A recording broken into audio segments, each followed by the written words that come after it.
పారిశ్రామిక మౌలిక సదుపాయాల్లో అవసరమయ్యే శాండ్విచ్ ప్యానెల్ తయారీ ప్లాంట్ను తడ వద్ద మాంబట్టులో Epack prefab technologies limited MD CEO Sanjay Singhania ప్రారంభించారు. ఈ సందర్భంగా ఆయన మాట్లాడుతూ cold storage, food processing, clean రూములు, పారిశ్రామిక మౌలిక సదుపాయాల రంగాల్లో శాండ్విచ్ ప్యానెల్కు పెరుగుతున్న డిమాండ్ను తీర్చడమే లక్ష్యమన్నారు. Energy efficient, high performance sandwich panels అవసరాలు తీర్చేందుకు ప్రత్యేకంగా రూపకల్పన చేశామన్నారు. ఈ కొత్త ఫ్యాక్టరీ ద్వారా ఈప్యాక్ సంవత్సరానికి 8 లక్షల చదరపు మీటర్ల ఉత్పత్తి సామర్థ్యాన్ని పెంచుకుందన్నారు. దీంతో సంస్థ మొత్తం శాండ్విచ్ ప్యానెల్ ఉత్పత్తి సామర్థ్యం 13.10 లక్షల చదరపు మీటర్లకు చేరుకుందన్నారు. ఈ ఆధునిక సాంకేతిక అధిక ఖచ్చితత్వాన్ని ఇస్తుందన్నారు. మనుషులు చేసే పని తక్కువగా ఉంటుందన్నారు. మెరుగైన నాణ్యతను ఇస్తుందని చెప్పారు. ముడి సరుకుల వృధాను తగ్గిస్తుందన్నారు. ఈ ప్లాంట్ ప్రారంభ సంస్థ ప్రయాణంలో ఒక కీలక ఘట్టమన్నారు. భారతదేశంలో వేగవంతమైన పర్యావరణ రహిత నిర్మాణ పరిష్కారాలను అందించే దిశగా ఇది ఒక ముందడుగని తెలిపారు. ఆధునిక ఫ్రీ ఫ్యాబ్ టెక్నాలజీతో దేశ నిర్మాణంలో భాగస్వామ్యం కావాలన్న తమ ఆశయానికి ఇది నిదర్శనమన్నారు.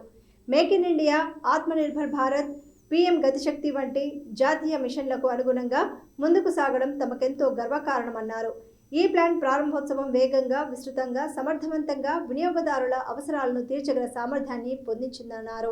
This line to put this factory here is to help the overall state, neighboring states to get a very good product, world class product, where we are doing a lot of factory buildings, a lot of warehouse infrastructure, cold storage for the local farmers, then a lot of clean rooms, big manufacturing factories, multi-story buildings, data centers.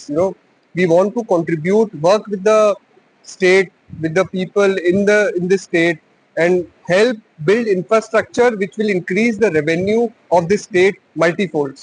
We want to give the best product and service to the people of the state and the neighboring states, and employ a lot of people here. The product that we are making are puff panel, polyurethane insulated sandwich panel, PIR panel, and rock wool insulated panels. So these panels are majorly used in factories, industries, cold storage, clean rooms, for pharma, food manufacturing, for electronic manufacturing. So this setup will give a lot of push to the government as well as to the private sector to develop a lot of good infrastructure in the state.